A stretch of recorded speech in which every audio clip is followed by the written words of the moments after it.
fruitful ini sangat menarik di tahun ini karena saya kadang-kadang juga berpikir kenapa ya tahun ini kita ngomongnya soal fruitful. Tahun ini kita akan ada pemilu. Tahun ini kita akan banyak hal-hal yang mungkin akan berubah. Tapi kita dituntut untuk berbuah. Karena keadaan yang kayaknya gak pasti. Saya boleh berbuah, saya boleh menghasilkan buah yang baik dalam keadaan apapun. Keadaan boleh berubah, situasi boleh berubah, tapi kasih Tuhan tetap sama. Gitu. Jadi hal-hal inilah yang menurut saya menjadi penting. Dan khusus bulan ini, selalu di awal tahun, kita ngomong soal fondasi. Nah, fondasi ini jadi dasar buat kita untuk kita boleh melangkah. Karena kalau kita nggak punya fondasinya, ya kita juga akan roboh. Bagaimana kita boleh belajar sama-sama di tahun ini, bagaimana sih untuk menjadi fondasi yang menjadi fruitful. Amen, saudara. Nah, saudara, kalau saudara lihat pohon ini, mungkin karena saya juga awam, saudara. Saudara kalau lihat di sini, kelihatan ya saudara, pohonnya menurut saudara ini pohon apa ya? Saya rasa juga kita nggak bisa lihat nih, ini sebenarnya pohon apa? Kalau mungkin saudara yang memang fokus di dunia tanaman atau apa, mungkin saudara bisa lihat, ini pohon apa? Nah, kalau ini saudara bisa lihat gak pohon apa? Atas, ternyata itu pohon mangga, bawah, itu pohon mangga juga. Tapi menariknya, seringkali kalau kita ngelihat pohon tanpa buahnya, kita nggak tahu itu pohon apa. Baru kita bisa lihat bahwa itu adalah pohon mangga, kita lihat buahnya. Konteksnya apa? Ya saya dapetin ayatnya soal Yohanes 15. Soal pokok anggur yang benar. Jadi ini bisa yang kita akan bahas hari ini. Semoga ini bisa jadi berkat buat saudara. Kita sama-sama baca saudara, mungkin agak sampai ke bawah gitu ya. Kita mulai dari 1, 2, 3. Akulah pokok anggur yang benar dan Bapakulah pengusahanya. Setiap ranting padaku yang tidak berbuah, dipotongnya dan setiap ranting yang berbuah, dibersihkannya. Supaya ia lebih banyak berbuah. Kamu memang sudah bersih karena firman yang telah kukatakan kepadamu. Tinggallah di dalam aku dan aku di dalam kamu. Sama seperti ranting tidak dapat berbuah dari dirinya sendiri, kalau ia tidak tinggal pada pokok anggur. Demikian juga kamu tidak berbuah. Jikalau kamu tidak tinggal di dalam aku, akulah pokok anggur dan kamulah ranting-rantingnya. Barang siapa tinggal di dalam aku dan aku di dalam dia, ia berbuah banyak. Sebab di luar aku kamu tidak dapat berbuat apa-apa. Barang siapa tidak tinggal di dalam aku, ia dibuang keluar seperti ranting dan menjadi kering. Kemudian dikumpulkan orang dan dicampakkan ke dalam api lalu dibakar. Jikalau kamu tinggal di dalam aku dan firmanku tinggal di dalam kamu, mintalah apa saja yang kamu kehendaki dan kamu akan menerimanya. Dalam hal inilah Bapakku dipermuliakan, yaitu jika kamu berbuah banyak dan dengan demikian kamu adalah murid-muridku. Amin, saudara. Kalau saudara lihat di depan, saya sengaja tandain warna hijau, itu mungkin yang nanti jadi akan fokusnya saya untuk sharing ini kepada saudara. Namun kalau kita ngelihat konteks ini, saudara mungkin berpikir gitu, bagaimana Yesus mengajarkan ke murid-muridnya. Nah, waktu mengajarkan hal ini, mungkin di bayangan kita ngerasa bahwa, oh iya ya, saya itu harus berbuah. Saya adalah ranting. Saya harus berbuah untuk memberkati orang banyak. Kalau kita ngomong soal konteksnya tadi, apa isi utama dari Yohanes 15 ini? Isi utamanya adalah ajaran Yesus tentang hubungan yang erat dengannya. Menggunakan gambaran pokok anggur dan ranting-rantingnya. Jadi apa sih maksud dari pasal 15 ini? Itu ngomongin soal tentang hubungan yang erat. Nggak bisa terlepaskan. Ranting selalu connect sama pokoknya. Kalau ranting gak bersama pohon pokoknya, maka dia jadi sia-sia. Gitu. Ini adalah hubungan yang erat. Mau ngomongin soal itu. Kedua adalah mengapa? Mengapa Yesus menggunakan gambaran pokok anggur? Ya saya juga sampai cari tahu, ya mungkin itu juga salah satu budaya yang paling dekat sama mereka gitu. Karena mungkin dulu kalau ada tukang buah duren mungkin akan pakai buah duren gitu. Tapi ini dia ngomongin soal pokok anggur gitu. Nah, mengapa Yesus menggunakan gambaran pokok anggur? Yesus menggunakan gambaran ini untuk menjelaskan pentingnya hubungan yang erat dan terus-menerus dengannya dalam menghasilkan buah rohania. Itu mengapanya. Saya coba pakai metode ini. Ketiga adalah di mana kejadian ini terjadi. Ini terjadi selama perjamuan terakhir di Yerusalem. Kapannya adalah terjadi kemungkinan paling besar karena ini pengajaran-pengajaran terakhirnya adalah waktu Yesus belum ditangkap dan disalibkan. Jadi ini sebuah pengajaran yang kuat buat murid-muridnya. Biasanya mungkin all out gitu, kasih semuanya supaya murid-muridnya makin ngerti tentang apa yang menjadi firman Tuhan buat hidup mereka dan pegangan buat mereka. Lalu siapa yang terlibat dalam ajaran ini? Yesus memberikan ajaran ini kepada murid-muridnya selama perjamuan terakhir tadi. Jadi privilege buat saya gitu. Privilege buat murid-muridnya bisa dapat pengajaran ini sama Tuhan. Karena ini jadi dasar mindsetnya dia untuk waktu dia mau menjalani segala sesuatu yang akan terjadi ke depannya. Gitu. Ini pengajaran yang luar biasa. Lalu bagaimana Yesus menjelaskan hubungan antara pokok anggur dan ranting-rantingnya? Yesus menjelaskan bahwa seperti ranting tidak dapat berbuah sendiri tanpa terhubung erat dengan pokok anggur. Demikian juga murid-muridnya harus tetap bersatu dengannya dan menghasilkan buah rohania. Jadi kalau kita lihat dalam setiap pasal 15 ini, kita bisa melihat betapa kuatnya ajaran ini yang mengajarkan kita bagaimana kita harus punya hubungan yang erat sama Tuhan.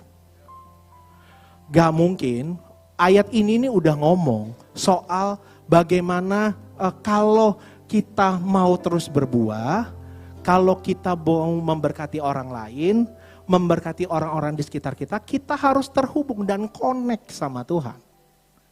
Itu apa sih tujuan daripada ayat ini? Itu saya kategorikan di 3 tujuan penting. Di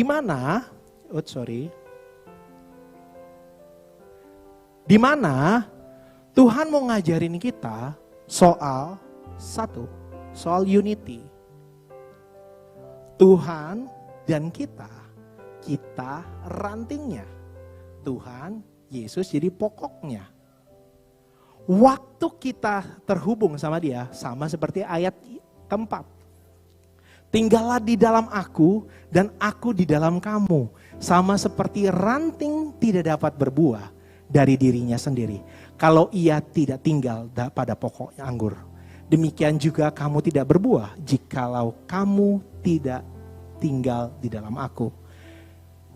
Ini pertobatan saya, saudara. Seringkali nih saya merasa bahwa kayaknya saya bisa sendiri deh. Saya bisa ngandalin kepintaran saya. Saya bisa ngandalin pengalaman saya. Tapi nyatanya itu semua bisa jadi backfire buat saya. Karena ini menjadi tidak adanya unity antara saya dan Tuhan. Betapa saya ngandalin Tuhan. Dan ingat saudara, saya bukan nakut-nakutin. Tapi ayat firman Tuhan yang tadi bilang, kalau rantingnya gak dipakai lagi, dia buang. Dia buang gitu. Unity bukan cuma hanya ngomong soal sama Tuhan. Tapi kita pun sebagai gereja Tuhan sama-sama unity. Amin. Karena kalau situasi politik mungkin lagi banyak perbedaan dan lain, kita tetap unity, kita untuk kebaikan bangsa ini kok. Kita untuk kemuliaan nama Tuhan kok. Kedua adalah ini yang poin salah satu tujuan penting, yaitu soal pembersihan saudara. Di ayat 2 saudara, kita akan baca, setiap ranting padaku yang tidak berbuah dipotongnya, dan setiap ranting yang berbuah dibersihkannya supaya ia lebih banyak berbuah. Sama seperti yang saya bilang tadi, bahwa kalau rantingnya nggak berguna, rantingnya nggak berbuah, dia buang. Pengelolanya buang. Tapi percaya tidak percaya, anak-anak Tuhan yang sudah berbuah tetap diproses sama Tuhan. Waktu kita berbuah sekalipun, Tuhan bilang bahwa kita akan dibersihkan. Kadang-kadang kita tuh jadinya menghasilkan buah-buah yang mungkin tidak diinginkan. Ataupun ranting-ranting yang tidak dibutuhkan sama Tuhan. Yaitu mungkin kesombongan kita. Kesombongan kita, kepintaran kita, kehebatan kita, ini bisa dikikis. Kita makin lama, makin hari demi hari, karena kita ngandalin Tuhan, unity sama Tuhan, kita makin dibersihkan sama Tuhan. Sehingga pikiran kita, hati kita, semuanya untuk kemuliaan Tuhan.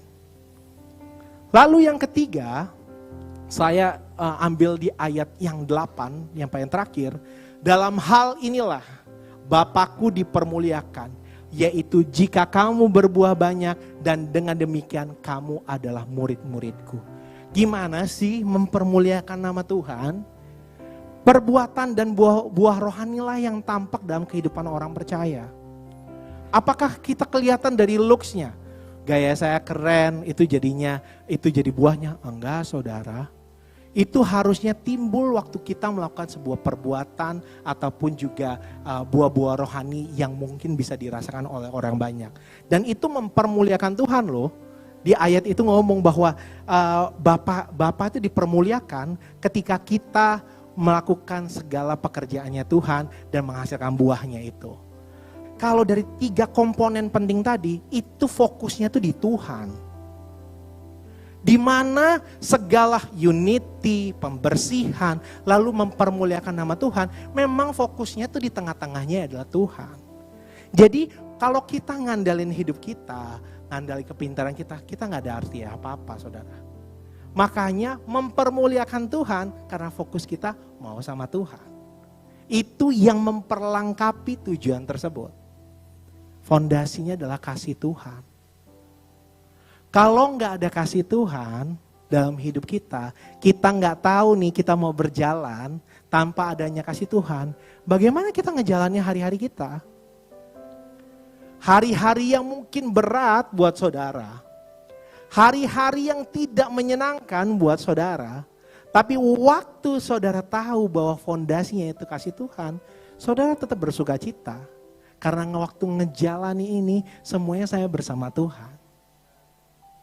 Saudara bisa lihat, dari 2 buah ini, buahnya asli atau benar? Lalu kedua, gimana kita lihat kualitasnya? Buah itu. Saya ngambil buah mangga ya saudara, karena kalau misalnya buah anggur kayaknya kita gak terlalu relate gitu. Karena kayaknya semua pernah makan mangga lah ya di sini ya. Gitu. Kalau kita ngomong berkualitas, orang udah nyajiin dengan bentuk yang bagus tadi, yang kita bisa lihat di depan. Berkualitaskah buahnya? Bukan kelihatan dari bentukan potongannya yang berkualitas. Tapi kita ngelihatnya, oh looks-nya kayak gini bagus. Kita potong kulitnya, kita makan buah itu. Buah itu baru kita bilang, wow ini enak banget. Ini berkualitas banget. Dan seringkali orang kalau udah ngerasain buahnya, sering lupa. Siapa sih yang nanam pohon itu? Sering lupa siapa sih yang ngelola buah itu? Apakah kita ngasilin buah yang baik? Seringkali kita maunya kelihatan hebat saudara. Saya pribadi juga sama. Saya kayak ngeliatin bahwa saya mau ngasilin buah-buah yang kayaknya, waduh, bagus banget buat orang lain ngerasain. Tapi itu untuk kepentingan saya sendiri. Seringkali. Tapi karena kalau kita tahu siapa sih pokoknya kita, siapa sih Tuhannya kita, dalam hari demi hari yang kita jalanin, pekerjaanmu harusnya membuahkan hasil. Bukan cuma ngomongin soal gaji, penghasilan. Tapi buah yang kita hasilkan, setidaknya itu boleh memberkati orang-orang yang di sekitar kita. Dan orang lain boleh merasakan itu buahnya asli. Lalu orang-orang akan melihat bahwa siapa sih? Apakah karena kehebatannya kita? Namun saya yakin dan percaya bahwa seperti kata Eugene Peterson, pekerjaan tidak membawa kita jauh dari Allah, justru melanjutkan pekerjaan Allah. Waktu kita tahu kalau kita harus bekerja, waktu kita juga harus melayani, semuanya itu untuk kemuliaan nama Tuhan. Pekerjaan Tuhan hadir hari-hari ini bukan untuk kemuliaan kita. Itu semua untuk kemuliaan nama Tuhan. Sehingga apapun pekerjaan saudara, apapun aktivitas saudara, pastikan itu semua berpusat sama Tuhan.